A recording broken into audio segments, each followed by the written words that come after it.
제가 오늘 강의라기보다도 사실 제가 여러분들한테 더 배울 게 많을 것 같은데 제가 전체적으로 사업을 한 과정을 좀 설명해 주면 좋겠다. 그 다음에 사업을 하는데 제가 이제 교육회사를 하다 보니까 인문학 강의를 이렇게 많이 다니는데 그 인문학 강의를 통해 가지고 사실 오늘날에 제가 이 자리에 설 수 있었던 것들은 단연코 독서력입니다. 그래서 그 독서 중에서도 인문고전을 독서하면서 오늘날에 제가 왔는데 여러분들이 알고 계시는 무수한 시효들은 인문고전의 광해과 그래서 기본적으로 그러한 인문고전이 우리 사업을 하는 우리 CEO분들한테 어떻게 도움이 되고 특히 이제 우리가 모이는 업종 자체가 프랜차이즈고 또 저희들도 프랜차이즈이기 때문에 사실 프랜차이즈를 하는 데 있어서 우리가 과거의 사례들, 남들의 사례들 굉장히 많이 경청해야 되는데 그런 부분에서 인문고전이 여러분들의 사업에 굉장히 도움이 되지 않을까 해서 1시간 반 정도 같이 공유를 하고 한 1시간 20분 정도 제가 전체적으로 설명을 드리면서 드문드문 제가 지금까지 사업해왔던 과정, 포인트 이런 것들 좀 설명드리고 나머지 한 10분 동안은 질문이 있으면 질문을 받도록 그렇게 하겠습니다. 제 소개 간단히 드리면은 저는 89년도부터 99년도까지 삼성에 사내벤처를 했습니다. 그래서 95년도에 삼성에서 과장 때 이제 멕시코 지역 전문가라고 그냥 가서 2년 동안 공부해 이런 과정이 있었는데 그때 멕시코 국립대학을 다녔어요. 근데 95년도가 여러분들 잘 아시겠지만 막 이제 인터넷이 막 발현되는 시대인데 멕시코 국립대학이 전 세계 대학생들이 교환학생들을 굉장히 많이 오는데 그때 미국에서 온 친구들이 미국의 실리콘밸리 상황들을 막 설명하는 거예요. 아마존도 그때 생겼고. 그래서 제가 그때 세상이 바뀌고 있구나 하는 생각을 가지고 한국에 돌아와서 삼성에서 이제 청년중력회의라고 과장들끼리 모여 제가 기획실에 근무했는데 과장들끼리 모여가지고 이제 자기 일을 하면서 사업 아이템을 발굴해가지고 중간 단계 다 제끼고 바로 대표님한테 보고하는 그런 TF팀의 청년중력회의 의장을 했는데 물론 사업을 하고 싶습니다. 전공도 경영학이고 호기심도 많고 97년도에 어떤 강의를 갔는데 굉장히 유명한 벤처 대표가 와서 강의를 하는데 약간 제가 봤을 때는 저분도 강의하는 사업하는데 나도 사업 못할까 이런 어떻게 보면 약간의 어떤 호기심 내지 자신감을 가지고 오늘날에 왔어. 사업 시작은 삼성의 사내벤처로 했습니다. 근데 99년도에 너무 사업을 하고 싶어가지고 인터넷 비즈니스 관련된 사업을 하게 해가지고 저희 대표님을 지금은 아니겠지만 60이 넘은 대표님이 이제 막 발현되는 인터넷을 어떻게 알겠어요? 이분을 어떻게 설득을 시켜야 되는데 그래서 제가 한 달을 파워포인트를 준비를 했어요. 어떻게 이게 간결하게 설명을 할 것인가. 그래서 1시간 반을 설명을 드리고 설명을 드리기 전에 그 비서한테 대표님의 동선 모든 것들을 다 체크해가지고 설명을 드렸는데 지금도 기억나는데 아니 원군 자네는 말이야 자네 이야기 다 이해는 못하겠는데 자네가 눈빛이 너무 이글이글거려 해봐 그러시면서 저한테 사업 기회를 열어주셔가지고 그때 돈으로 거금인 100억을 투자받아서 사업을 시작했습니다. 여러분들이 쓰고 있는 네이버도 삼성의 사내벤처고 그 당시에 100억을 투자받아서 이제 사업을 해서 성공한 회사가 이제 네이버하고 이제 저희 회사인데 어떻게 보면은 제가 이제 벤처 1세대 그 시점에 사업을 했는데 그 과정에서 어떻게 지금 오늘날의 비즈니스를 만들었고 하는 부분들을 군데군데 좀 설명을 드리도록 하겠습니다. 제 오늘 주제는 생각이 열려야 세상이 열린다 해서 처음에 강의를 제가 의뢰받았을 때는 우리 이제 CEO, 우리 프랜차이즈 대표님이기 때문에 CEO 분들께서 독서가 얼마나 중요하고 생각이 얼마나 중요한 부분을 잘 좀 설명을 해 주셨으면 좋겠다. 생각하는 CEO.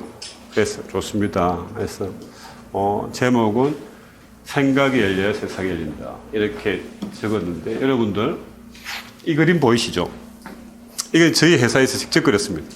그러니까 제가 그리지는 않았지만 제가 이렇게 인문고전을 읽고 이런 그림을 그려달라고 이제 그 화가들한테 이렇게 부탁하는데 여기 연필이죠.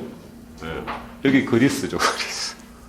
저번 주에 저희 회사의 펠렉 수학팀이라고 3년 동안 너무 고생해가지고 8명 전체를 이제 그리스로 보냈죠. 연수를 보냈습니다. 뭐 수고에 대한 대가기도 하고 또 그리스가 저희들 교육의 어떤 정신의 어떤 발원지기도 하고 그렇습니다. 요 밑에 보면은 아테네 시민이죠. 여러분들 아테네 시민은 어떤 사람인가 하면은 매일 아침에 일어나서 철학책을 읽고 오후에 아고라 광장에 나가서 토론을 즐기는 사람입니다. 조선의 선비는 매일 아침에 일어나서 글을 읽고 그 글을 적는 사람입니다. 그게 아테네 시민이고 조선의 선비다 이 말이죠. 그러면 우리가 독서를 왜 해야 되잖아요. 독서를. 독서를 해가지고 그리스에 플라톤이 있었고 어떻고 이런 게 중요한 것이 아니고 여기에 있는 게 메타포라. 이게 그리스 말입니다. 메타포라는 메타포 언유를 말합니다. 그러니까 이것은 남에게 배울 수 없는 천재의 표상, 메타포, 언유다 이 말이죠. 이 말은 지식인의 스승인 아리스토텔레스가 이야기했던 말입니다.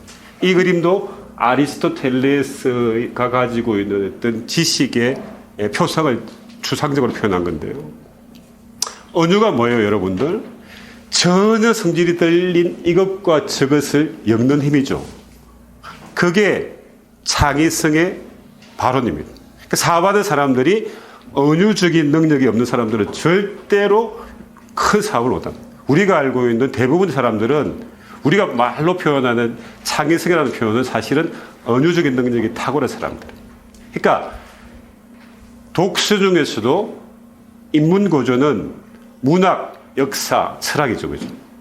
그러니까 문학이 뭔가 하면은 인간이 살아가면서 일어날 법한 일들을 인간의 상상력을 총동원해서 만드는 허구다 이 말이에요. 대표적인 허구가 뭐예요? 그리스 로마 신화다. 그러니까 우리가 알고 있는 모든 브랜드들이 그리스 로마 신화의 신화 이야기를 굉장히 많이 따왔죠. 사업을 하는데 그리스 로마 신화의 내용을 모르고 내가 창의성을 발휘해서 사업하겠다. 거짓말이다. 역사는 뭔가 하면은 인간이 살아가면서 인간의 발자취 중에서 기록할 만한 가치가 있는 것들을 인간의 주관적인 관점을 대입해서 기술한 사실서다. 자, 과거를 모르고 미래를 논한다. 거짓말이죠. 거짓말이에요. 특히나 우리 같은 프랜차이즈 하는 사람은 내가 과거의 어떤 히스토리를 정말 잘 알아요. 여러분들은 만륜력의 법칙을 누가 발견했습니까? 뉴턴이 발견했죠. 만륜력의 법칙을 뉴턴이 발견한 게 아니에요. 그 앞에 있는 갈릴레오 갈릴레이나 케플러나 이런 성현들 과학자들이 만들어 놓은 것들을 수학적으로 증명했을 뿐입니다. 아니 뉴턴 선생님 그 위대한 만륜력의 법칙을 어떻게 발견했나요? 저는 단지 거인의 어깨 위에 올라탔을 뿐이다. 그 거인은 누굽니까? 앞에 있는 성현들이다. 그럼 여러분들의 거인은 누군가 하면은 여러분들 주위에 있는 CEO들이다. 다 여기에 계신 분들은 한 번치가 있단 말이에요. 크든 작든 한 번치가 있는 거예요. 그것을 배우는 것들이 거인의 어깨에 올라타는 거죠. 그런데 그 인간의 심리적인 묘사나 모든 복잡한 일들이 역사적으로 기록되어 있는데 그것을 모르고 미래를 논한다. 여러분들 CEO들이 뭐가 있어야 됩니까? 인사이트가 있어야 되죠. 인사이트는 뭐예요? 촉이에요.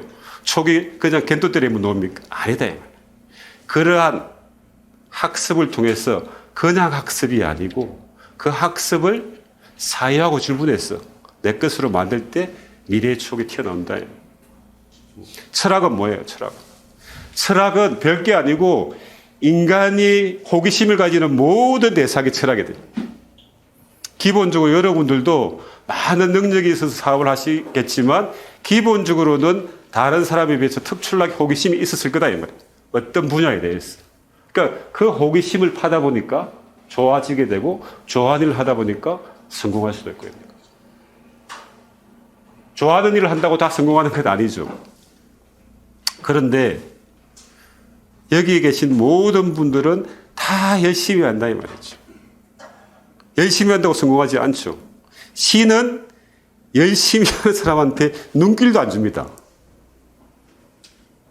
신은 정말 열심히 하는 사람한테는 희망을 줄 듯 말 듯 하면서 사람을 괴롭혀요.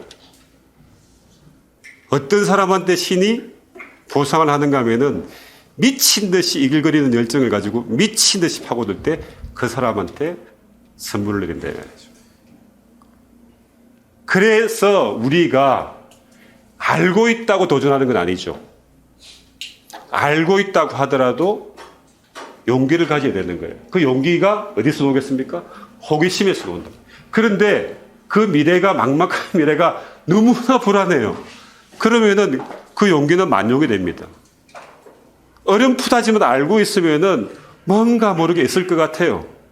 그러니까 뭐예요? 이 세상 모든 사람들이 이 지구는 평평하다. 저 바닷가까지 가면 뒤진다. 그러나 내가 봤을 때는 둥근 것 같으니까 배를 몰고 신대륙을 발견하는 거예요. 그것은 공부의 힘이에요. 그러니까 인문고전이 단순한 인문고전이 아니고 문학, 역사, 철학을 익히는 건데 그 인문고전이 사실은 어려워요.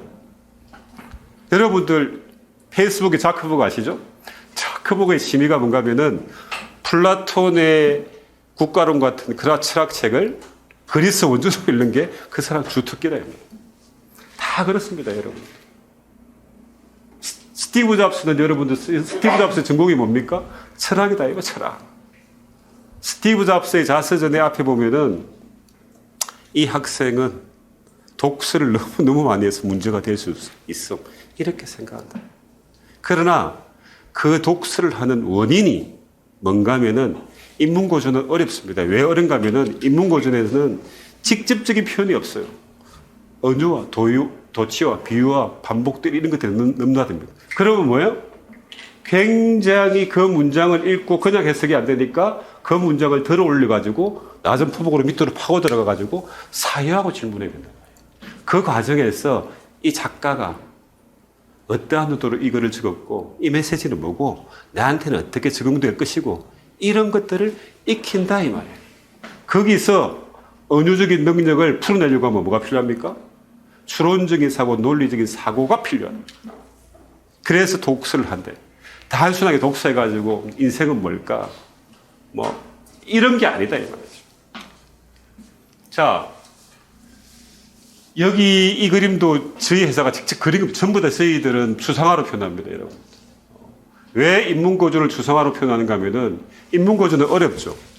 인문고전은 평생을 곁에 두고 읽어야 되는 책입니다. 제가 오늘 여러분들 드리려고 제가 집필한 에세이북, 철학 에세이북 가져왔는데 저 책은 기본적으로 한 1000번씩 읽었다 이 말이에요, 제가. 여러분, 1000번씩. 읽을 때마다 새롭다 이 말이에요. 추상화가 뭡니까? 추상화는 보는 대로 그리는 게 아닙니다. 추상화는 볼 때마다 새롭습니다. 추상화는 보이는 대로 그리는 게 아닌 것이고 내가 생각하는 대로 그리는 거예요. 본질을 보는 거예요, 본질을. 이게 뭔가 하면 여러분들 이게 누굴 것 같은가 하면은 기본적으로 고대 그리스의 소크라테스죠. 오른쪽에 있는 사람은 소크라테스의 제자 플라톤이다. 저는 플라톤의 철학을 굉장히 좋아하기 때문에 제 필명도 플라톤입니다. 자, 이 두 사람의 머리가 이렇게 맞닿아 있죠. 시험 상둥이처럼. 왜 그런가 하면은 플라톤은 철학을 최초로 자연에 집중되어 있던 철학을 인간으로 가지고 오면서도 우리가 알고 있는 소크라테스는 자기 이름으로 단 한 권의 철학책을 쓴 사람이 아니다. 소크라테스의 철학은 모두 다 플라톤으로 전수돼서 플라톤이 기술로 해서 우리는 소크라테스 철학을 이해하고 있습니다. 플라톤은 소크라테스로 태어나 소크라테스가 되었고 소크라테스로 죽었다. 이런 말이 있대요. 그것을 상징적으로 표현하는 말이 뭐야? 두 지성의 머리, 영혼의 머리를 붙여놨다. 여러분들이 보시는 왼쪽에 있는 플라톤이 파란 색깔이죠. 왜 파란 색깔인가 하면은 플라톤이 어떻게 죽었습니까? 아테네 시민 복적에서 독약을 먹고 사형을 당했단 말이죠. 그죠? 그러니까, 어이구.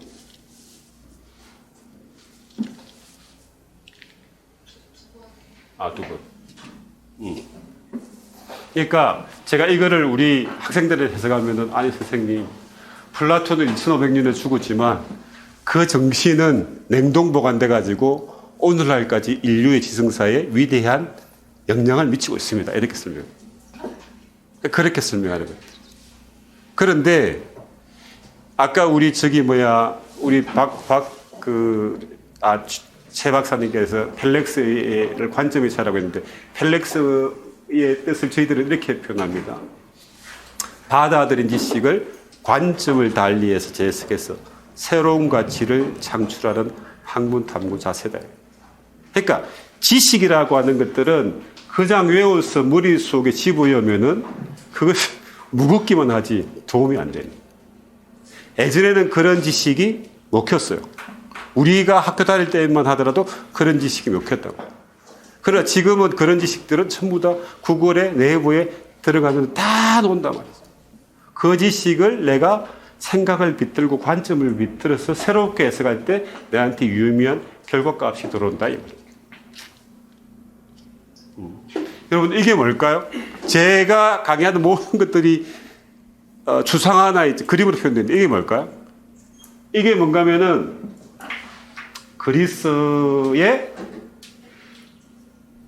그리스의 사람들이 법정에 가서 모든 사람들의 변론할 시간을 줍니다. 그래서 요 물을 딱 올려놓고 이 물이 내려갈 때까지가 딱 6분 걸려요. 6분. 6분 동안에 너가 억울한 일이 있으면 다 변론을 해봐라. 민주주의는 어디서 발달했습니까? 그리스에서 발달했습니다. 우리가 살고 있는 서양 문화의 역사의 문명의 모든 것들이 발원지가 어디입니까? 그리스다 이 말이죠. 그리스 아테네다. 그러나 그리스 여러분도 아테네 가보셨지만 그리스 아테네의 지형은 정말 척박합니다. 75%가 산이에요. 농사를 지을 수가 없어요. 그리고 조그만해요. 도시국가예요. 그러한 아테네가 그리스가 어떻게 최초로 세계를 제패했고 그 다음에 그 철학과 정신과 문명이 오늘날의 서양 문명의 뿌리가 되었냐 이 말이에요. 그것이 우리가 그리스 철학을 공부해야 되는 이유죠. 뭐 소크라테스가 어떻고 뭐 아리스토텔레스 어떻고 뭘 했고 형이상이 어떻고 이게 중요한 게 아니다. 여러분들 우리가 영화 300년에 보면은 페르시아 30만 대군이랑 아테네의 4만 대군이랑 격전의 살라미스 해전에서 싸우는 전투 장면이 나오죠. 어떻게 30만 대군을 3만 명의 아테네 군대가 이길 수 있냐 이 말이에요. 자, 여기서 우리는 모순이 새로운 삶을 창조한다는 것들을 배울 수가 있어요. 자, 그리스에 있는 아테네는 모순이에요. 모든 것들이. 중국에 비하면은 땅도 평야도 없죠. 그러니까 묵고 살아야 되니까 어떻게 됩니까? 옆에 동네를 침범하게 해가지고 산을 올라가야 될 거 아니겠어요? 산을 올라가서 전투를 하려고 하니까 너무너무 힘든 거예요. 그럼 방법이 뭐예요? 바다로 들어가야 되는 거 아니에요? 그래서 바다로 들어가기 위해서 뭐가 필요한가 하면은 해양 기술이 필요하다. 근데 그리스는 지성이 있단 말이에요. 정신이 있고 머리가 있단 말이에요. 생각할 줄 알고 사회할 줄 알고 질문할 줄 안단 말이에요. 그러니까 보통의 나라들이 배를 띄우면은 노를 그냥 젓죠, 그죠?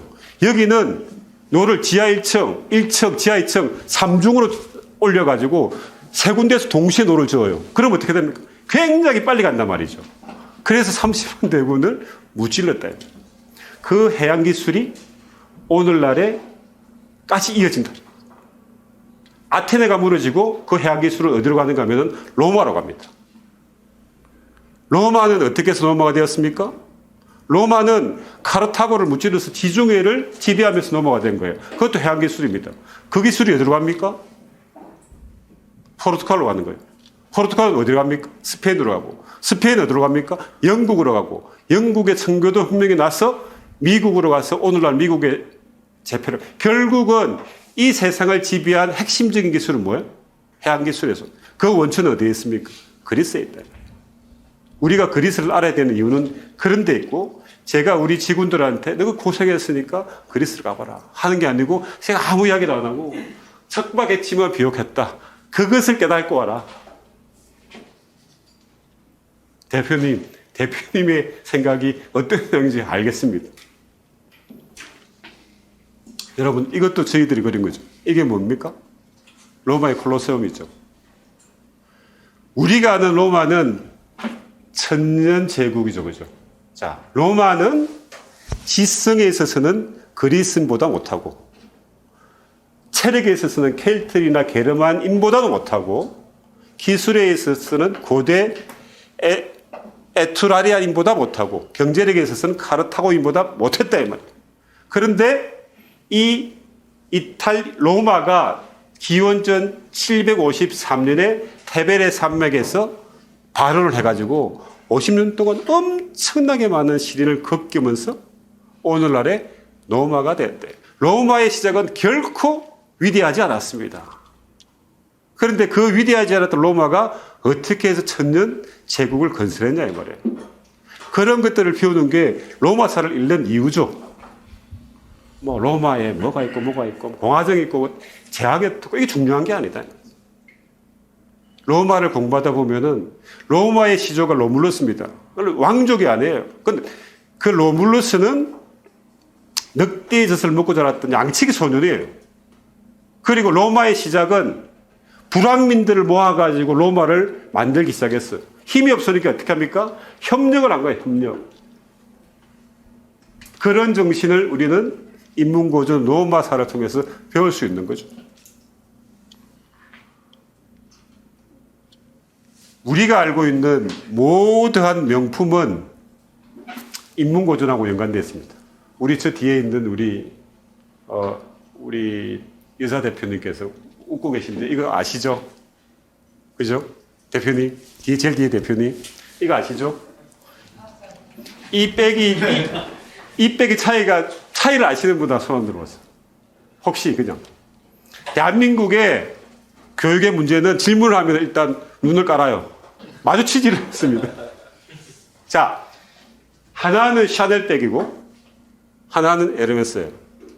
근데 샤넬 백은 모든 것들이 로고가 이렇게 정면적으로 굉장히 크게 들어가 있습니다. 에르메스는 로고가 없어요. 여러분들 집에 혹시 남자분들 에르메스 넥타이 가지고 계실 에르메스 넥타이는 전부 다 실크입니다. 왜 그런가 하면은 샤넬 백은 프랑스에 있었던 코코 샤넬이라고 하는 여자가 만들었던 패션 브랜드인데, 원래 코코 샤넬은 굉장히 불우하고 고아원에 살아가지고 자기 정부를 통해 가지고 모자를 만들다가 코코 샤넬을 만들었는데, 코코 샤넬이 1900년도에 제일 먼저 여자의 정장 바지를 만들었던 사람, 굉장히 여자의 인권을 중시했던 사람이에요. 그러니까 자기 이름의 C, 코코 두 개를 정면으로 그대로 꽉 박아 놓는 거야. 이 사람은 이렇게 생각한 거예요. 옛날에 유럽에 가면은 코르셋이라고 여자들이 입고 있는 옷이 이렇게 있죠. 아니, 왜 여자는 이렇게 답답한 옷을 입고 있어야 돼? 여자는 왜 바지를 못 입어? 바지를 입어. 남자들도 입는데. 그것도 그냥 검은 바지 입어. 이런 사람이 코코 샤넬인 거예요. 그게 샤넬의 기업 정신입니다. 그러니까 샤넬에 있는 모두한 제품들은 자기 브랜드를 정확하게 정면적으로 굉장히 무식하게 빡 박아내는 거예요. 반대로 에르메스는 여러분들 그리스 로마에 놓는 전령의 신이죠. 그러니까 신의 메시지를 인간한테 전달한단 말이에요. 신의 메시지를 전달하는데 지 생각이 들어가면 됩니까? 안 된다 이 말이에요. 그럼 에르메스의 창업자는 1820년도에 말의 안장을 만들어가지고 영국의 왕실에 납품하는 사람이에요. 말의 안장에 뭔가에 부담스러운 부분이 있으면 어떻게 됩니까? 안 되죠. 그러니까 자기를 안 드러냅니다. 그런데 생각을 해보세요. 에르메스에 있는 마케팅 담당하는 임원들이, 아니 대표님, 우리 이제 브랜드가 됐으니까 에르메스 H 하나만 이어봅시다 하지 않겠습니까? 그러나 180년 동안 주구장창 자기들의 기업 가치 철학을 그대로 지키는 거예요. 그래서 에르메스가 모두 다 핸드메이드입니다. 가죽도 제일 부드러운 가죽 같습니다. 그것은 좋고 나쁘의 문제가 아니에요. 그것은 기업의 가치 철학이에요. 이태리의 유럽의 명품이 많은 이유들은 거기가 철학의 본고장이고 그 철학적인 기업의 가치 철학을 자기 브랜드에 녹였기 때문에 그렇습니다. 우리가 사업을 하는데 내가 어떤 사업을 하든지 간에 내 사업의 기업 가치 철학을 명확하게 정립을 해서 그것을 스토리텔링으로 만들어서 조직원들한테 심어야 된다. 요즘에 조직원들이 돈 많이 준다고, 월급 많이 준다고, 뭐 봉독수생 많다고 다 좋아하는 게 아니에요. 가슴이 움직이는 일들을 하고 싶어 하는 거예요. 그 가슴이 움직이는데 뭐가 필요합니까? 가치 철학이 필요하다. 자, 어떤 사람이 대기업을 다니다가 명퇴를 해서 놀고 먹으니까 할 수 없으니까 그냥 구청에 가가지고 청소를 하기 시작했어요. 그 사람이 아침에 새벽에 나서 청소를 하는데 내가 옛날에 말이야 삼성에서 입문했는데 말이야 이게 뭐야 이렇게 할 수도 있는 거예요. 어떤 사람은 나는 아침마다 지구를 쓸고 다닌다. 지구의 환경운동가다. 이러면은 자세가 틀리는 거죠. 그러니까 모든 기업의 CEO들은 명쾌한 기업의 가치 철학을 심어서 자기가 자기 스스로가 설득이 돼야 돼요. 대충 설득되면 되는 것이 아니고 가슴이 벌렁벌렁거릴 정도로 그 기업의 어떤 시대적인 소명, 그 다음에 사회적인 어떤 역할, 그 다음에 이것들이 자기를 성장시키고 사회를 성장시킨다는 가치 철학이 분명해야 돼요. 자, 이거 굉장히 여러분들이 잘 아는 거죠, 그죠? 우리가 스티브 잡스를 그냥 알고 있는데 스티브 잡스는 어떤 사람인가 하면은 독서를 너무너무 아까 이야기했죠. 많이 했는데 여러분들 하수는 굉장히 단순한 것을 복잡하게 꼬는 사람이에요. 단순한 일을 줘도 복잡하게 꼬아가지고 스스로 막 헷갈려하는 사람이에요. 고수는 굉장히 복잡한 것들을 단순화시킬 줄 아는 사람입니다. 사기꾼은 굉장히 단순한 것들을 복잡하게 꼬아서 사기를 치는 사람이다. 그런 차이가 있는 거예요. 그런데 스티브 잡스는 너무나 고수인데 이 스티브 잡스가 전공이 철학입니다. 리드 대학의 철학과를 다닐 정도로 인문고전에 심취했던 사람인데 이 사람이 인문고전에 인문고전도 많이 독서를 하고 명상도 많이 하는데 그리고 이 세상을 딱 두 마디로 정의합니다. History is communication. 인류의 역사는 커뮤니케이션의 역사다. Communication should be simple, very, very, very simple. 딱 두 마디로 끝난 거예요. 그렇게 이 세상을 정의한 겁니다. 저는 동의합니다. 자, 그렇게 정의하다 보니까 이 사람은 생각하는 것들이 히스토리 커뮤니케이션이니까 계속해서 돌아다니면서 보는데 어느 날 신문에 집채만한 컴퓨터 하나가 빡 뜬 거예요. 그러니까 이 사람은 뭐예요? 그 집채만한 컴퓨터가 IBM이 만들었던 기업용 컴퓨터란 말이죠. 근데 PC는 IBM이 만들었는데 IBM은 이 컴퓨터가 너무 커가지고 나사나 이런 정부기관이나 이런 데서 이게 개인용으로 쓸 생각을 전혀 못한 거예요. 그러나 스티브 잡스는 저것이 앞으로 기술이 발전되면은 커뮤니케이션 디바이스가 될 것이야. 이렇게 생각하고 어떻게 합니까? 컴퓨터 PC 사업에 들어간단 말이에요. 그런데 스티브 잡스는 엔지니어가 아니에요. 그러니까 엔지니어를 데리고 오는 거예요. 집어도 아이가 5살 많은. 그런데 그 스티브 잡스가 컴퓨터를 만들었죠. 근데 그 컴퓨터가 너무너무 쓰기 어려울 거예요. 지금은 여러분들 마우스가 있는데 옛날에는 도스가 도스. 뭐 MS CD 땡땡 해가지고. 근데 컴퓨터나 쓰려고 하면 막 명령어를 전공 과목 공부하듯이 공부해야 되는 거예요. 이게 문제가 있다. 근데 커뮤니케이션 수업이 심플 베리베리 심플인데 하면서 또 고민하면서 계속 돌아다니는데 어느 날 제록스를 들어갑니다. 제록스 여러분 아시죠? 복사기 회사. 제록스가 마우스를 발견해가지고 디자인을 쓰려고 마우스를 발견했는데 이 마우스가 어디에 쓰는지를 모르겠다 이 말이에요. 스티브 잡스가 보는 순간에 컴퓨터랑 마우스랑 연결이 되겠죠? 그래서 맥 컴퓨터가 만들어진 거다. 그게 발전돼 가지고 아이폰이 나왔다 이 말이에요. 근데 여러분들 잘 아시겠지만 아이폰의 디자인이나 UI가 어떻습니까? 굉장히 심플한 거예요. 그죠? 대표적으로 이런 거죠. 처음에 갤럭시는 배터리가 충전식이 있었어요. 그죠? 아이폰은 없었어요. 우리가 생각할 때는 배터리 충전식으로 탈부착하는 게 훨씬 더 편리해요. 그러나 스티브 잡스는 아니야. 심플해야 돼. 그냥 가. 그렇게 간 거예요. 결국은 그게 표준이 된 거죠. 그러니까 별거 없단 말이죠. 그러면서 스티브 잡스는 이렇게 이야기합니다. 기자가 스티브 잡스 선생님은 어떻게 그렇게 창의성이 대단합니까? 그 창의성의 원천은 무엇입니까? 기자 선생님이 그렇게 이야기하면 내가 너무 부끄럽다. 그러니까 스티브 잡스에게 창의성은 굉장히 쉬운 거예요. 아인슈타인은 창의성을 역사의 순서를 앞뒤로 바꾸면 창의성이 생긴다. 창의성은 여러분들 하늘에서 뚝 떨어지는 게 아니에요. 만약에 하늘에서 뚝 떨어진 창의적인 특허를 가지고 여러분 사업한다. 그러면은 세상 사람들이 100년 동안 이해를 못해요. 한 200년 후에 그게 상품화됩니다. 기존에 있는 것들을 재해석하고 잘 해석하고 거기에 뭔가의 킬러 서비스를 집어넣었을 때 그것들이 세상을 움직이는 툴이 된다.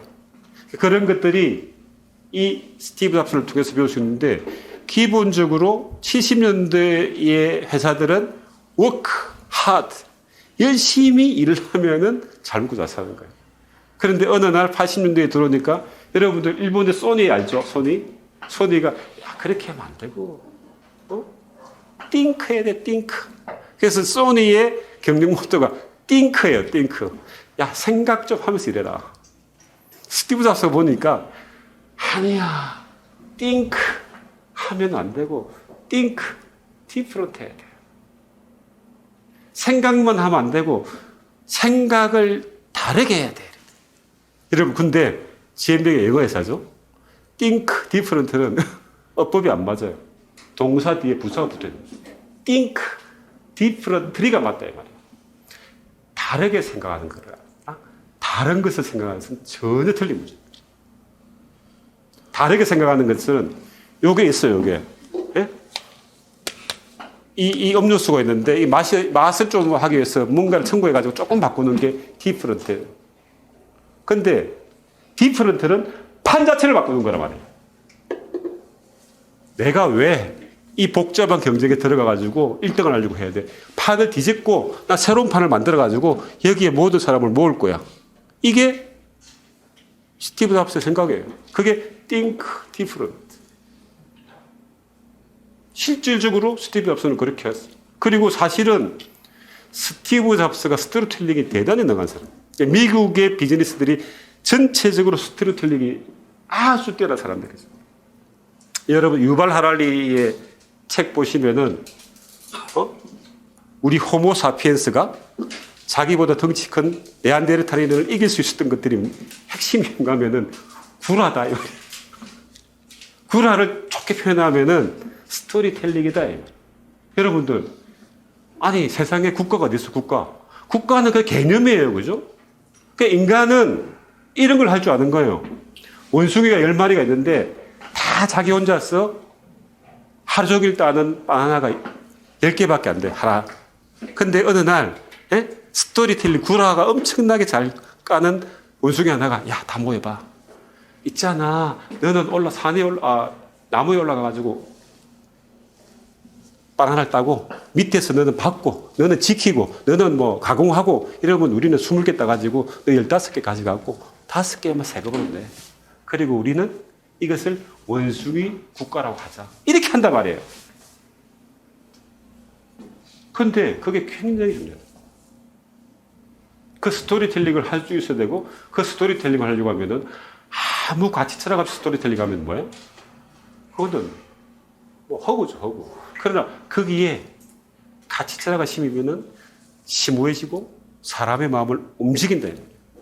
요즘의 제품들이 기능이 좋고 제품이 좋고 맛있다고 팔리는 게 아니에요. 거기에도 스토리가 담겨야 돼요. 그런 것들을 우리가 인문고시를 통해서 배울 수 있다. 여러분들, 제가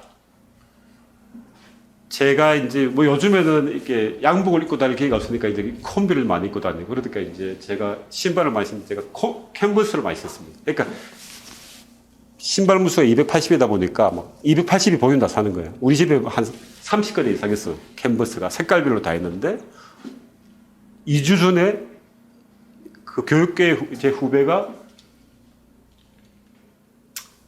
대표님 신발 하나 사드릴게요. 캔버스 맨무신을 안에서 다 있다. 색깔 안에 한번 신어보세요. 하고 이걸 보내준 거예요. 이 캔버스가 협업한 겁니다. 캔버스 여러분들 신발 가격이 그렇게 안 비쌉니다. 8만 원, 9만 원 가격. 이게 거의 3배 이상 비싼 거예요. 그리고 딱 보는 순간에 제가 너무너무 마음에 들었어요. 그리고 이 브랜드를 찾아봤는데 아드에르라고 하는 회사하고 캔버스하고 협업을 한 거예요. 그 아드에르라고 하는 신발 브랜드가 가지고 있는 가치 철학이 너무너무 와닿아가지고 제가 이거 강의 자료로 써야 되겠다. 무슨 말인가 하면은 But near means the thing. 그러니까 무슨 말인가 하면 리얼 가까이 익숙한 이곳에 놓치고 있는 것들 너무나 익숙한 것에서 놓치고 있는 것에서 약간의 관점만 비틀면은 정말 새로운 것들. 이거는 그냥 캔버스입니다. 캔버스. 제가 지금 신고 있는 것도 캔버스예요. 그런데 여기에 익숙함을 표시하게 해가지고 뭔가 좀 흩뿌리고 뭔가 조금을 바꿨는데 전혀 새롭게 다가오는 거예요. 근데 이게 없어서 못 판다는 거예요. 그래서 이것을 해외 직구로 사왔다는 거예요. 상품이라는 게 가치 철학이 이렇다. 자, 우리가 잘 알고 있는 글로벌 브랜드죠. 여러분들. 여기 보면은 제가 아침에 딱 출근할 때마다 우리 집에 항상 마켓컬리에서 뭐가 와요. 네? 마켓컬리 아시죠? 새벽 배송. 매일 뭐 와요. 저희 집 사람 보고 도대체 뭐 왜 이렇게 비싼 걸 사냐. 요즘에 뭐 저렴하대. 쿠팡이나 이런 데 보면은. 네? 근데 마켓컬리 새벽 배송이 대단할 것 같지만 마켓컬리 대표가 김수라 대표라고 그 울산 사람이에요. 울산 대주 올라왔는데 경상도에 가면은 우리 옛날 어릴 때 아침마다 제치국 사회소라면서 아줌마가 양동이 들고 와가지고 제수기받 그것을 온라인으로 옮겨놓으면 뭡니까? 마켓컬리가 된다 이 말이에요. 별거 아니에요. 여러분들 우버는 뭐예요? 우버. 그냥 우리가 가다가 누구 태워줄 거 아니에요. 우버예요. 에어비앤비는 뭐 민박집이다 이 말이에요. 쉽게 생각하면 너무나 쉬운데 그걸 너무나 어렵게 생각한다. 그러니까 지금 우리가 알고 있는 글로벌 첨단 회사들이 사실은 우리가 익숙하게 쓰고 있는 것들을 각도를 바꿔서 관점을 바꿔서 뭔가 킬러 서비스를 집어였기 때문에 여러분들 상식이 도움이 됩니까? 안 됩니까? 사업하는 사람이. 상식은 도움이 안 돼요. 상식은 도움이 안 됩니다. 제가 사업을 시작할 때 95년도, 96년도에 이제 막 전자상거래가 나왔어요. 미국에서 아마존이 나왔죠. 아마존이 제일 처음에 뭐로 시작했습니까? 책으로 시작했죠. 왜 책으로 시작했는가 하면은 그때 상식이 뭔가 하면은 전자상거래에서 절대 팔 수 없는 물건이 패션이에요. 패션. 옷은 입어보고 사야지. 어떻게 그냥 사. 근데 입어보지 않아도 되고 재고가 없어도 되고 재고가 무슨 부패할 리도 없고 그게 뭔가 찾아보니까 뭐예요? 서적이단 말이에요. 그러나 지금 와가지고 제일 많이 팔리는 상품이 패션이다 이 말이에요. 전체 매출액의 60%가 뭐야? 옷에서 나온다. 왜 그럴까요? 옷은 종류가 너무너무 많아요. 너무너무 많아요. 미국에 가면은 여러분들 안경도 온라인으로 파는 회사가 있습니다. 굉장히 유명한 회사였습니다. 안경을 5개 만들어줘요. 보내줘요. 써보고, 예? 써보고 마음에 드는 하는 거면 나머지 4개는 다시 반품해요. 왜 그런가 하면은 안경이 원가가 너무너무 원가는 뭐 2만 원도 안 되는데 뭐 파는 거는 40만 원 팔고 그러니까 우리가 상식적으로 생각하는 것들이 그렇다. 그러니까 기본적으로 상식이 뭡니까? 커먼센스죠. 커먼센스. 그러니까 모든 사람들이 느끼고 있는 그곳에 내가 가서 1등을 하려고 하면 일단은 내가 힘이 세거나 돈이 많거나 머리가 똑똑하거나 해야 되겠죠. 그 다음에 그게 많다고 하더라도 이기려고 하면 시간이 걸리는 거예요. 왜 그렇게 해요? 남들이 미치 못 보는 부분들을 한 박자 앞서 나가면 잘못하면 죽습니다. 반 박자만 앞서 나가야 돼요. 그래서 진지를 딱 구축하고 있으면은 이 사람들이 몰려오게 된단 말이죠. 그렇게 하려고 하면 뭐가 필요합니까? 호기심도 필요하고, 왜? 지식도 필요하고, 사회하고 질문하는 능력도 필요하고, 언어적인 능력이 필요하다. 다 이런 것들이에요, 여러분. 이베이, 여러분들 이베이 아시죠? 이베이가, 베이가 뭡니까? 만이죠, 만. 자, 바다가 밀물이 철썩 온단 말이에요. 그러니까 이게 옥션이에요. 일렉트로닉. 전자적인, 뭐야? 옥션이에요. 그러니까, 물건을 파는데, 처음에 만드는 이베이 창업자가 물건을 파는데, 예? 자기가 가지고 골동품을 하나 살려고 하다 보니까 없어가지고 자기가 이베이라는 걸 만들었는데 여자친구를 위해 가지고 내가 골동품을 팔기 위해 가지고 하나 올려놓죠. 올려놓고 어떤 사람이 좋네. 나 10만 원, 12만 원, 13만 원, 14만 원. 이런 거 아니에요. 이런 거. 이런 거잖아요. 그것을 온라인으로 옮겨놓은 게 이베이단 말이죠. 그런데 뭐예요? 비즈니스 툴적으로는 굉장히 문제가 많아요. 일단은 거래가 체결되려고 하면 시간이 걸리죠. 이틀이든 3일이든 걸리죠. 그러나 거래가 한 번밖에 안 걸린단 말이죠. 그러나 뭐예요? 사람은, 야, 이거 내가 세계 최초야. 전자상거래에서 옥션은 내가 세계 최초야. 이 타이틀이 여기가 가지고 있단 말이죠. 이베이가 실질적으로 파는 것들의 99%는 그렇게 안 팔고 전부 다 그냥 정가로 판다. 그런데, 자, 이거를 보고 있었는데, 어느 날 미국에 있는 사업가가, 아니, 그 옥션은 어떻게 보면 구매자 입장에서 보면 불리하잖아. 내가 비싼 가격을 주고 제시해야 되니까. 그럼 거꾸로 가. 리버스 옥션으로 가. 그러니까 가격을 낮춰. 그럼 가격을 낮출 만한 제품이 뭐가 있을까? 뭐가 있을까요? 호텔? 이런 것들이에요. 그 다음에 뭐 비행기표. 비행기가 100좌석 있는데 50좌석은 팔리고 서울에서 LA 가는데 50좌석 안 팔리고 있어요. 그러면 없어지면 날아가는 거니까 여행사들이 막 가지고 있다가 야, 한 달에 갈 거, 100만 원에 팔게, 90만 원에 팔게, 난 70만 원에 팔게, 이게 뭐예요? 이게 리버스 옥션이고, 실질적으로 미국에서 플라이스라인이라는 회사가 그걸 하는데, 그게 사실은 전 세계의 아마존 다음으로 마켓캡이 많아요. 그 플라이스라인을 제가 보고 사실 사업을 시작했어요. 여러분들, 한국에서 G마켓 있죠, G마켓? G마켓이 옛날에 원래 인터파크가 있던 회사인데요. 인터파크가 우리나라에 전자상거래 제일 처음 시작해가지고 TV는 많은데 이제 막 옥션이 들어온 거예요. 옥션을 하고 싶은데 자기가 이제 2등, 3등으로 들어가니까 옥션은 안 돼. 하면 자꾸 망해.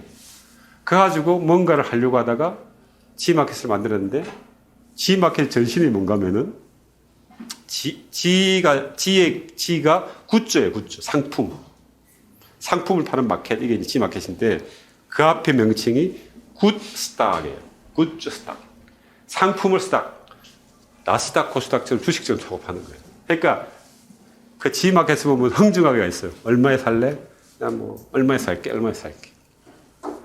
그것들을 그대로 옮겨놔가지고, 우리 세계 최초야. 이렇게 해서 오늘날에 G마켓이 된 거예요. 이게 뭐예요? 전부 다 어떻게 보면 거인의 계열로 탄 거죠. 모방한 겁니까? 가져와서 뭔가 편집한 거죠. 그죠? 이 능력이 뭐예요? 언어적인 능력이에요. 그 언어적인 능력은 어디서 옵니까? 인문고전을 읽으면서 오는 거예요. 왜? 인문고전이 어렵기 때문에 그 어려운 문장들을 해석하는 과정에서 논리적인 추론적인 사고도 생기고 그 다음에 창의성도 생긴다 이 말이에요.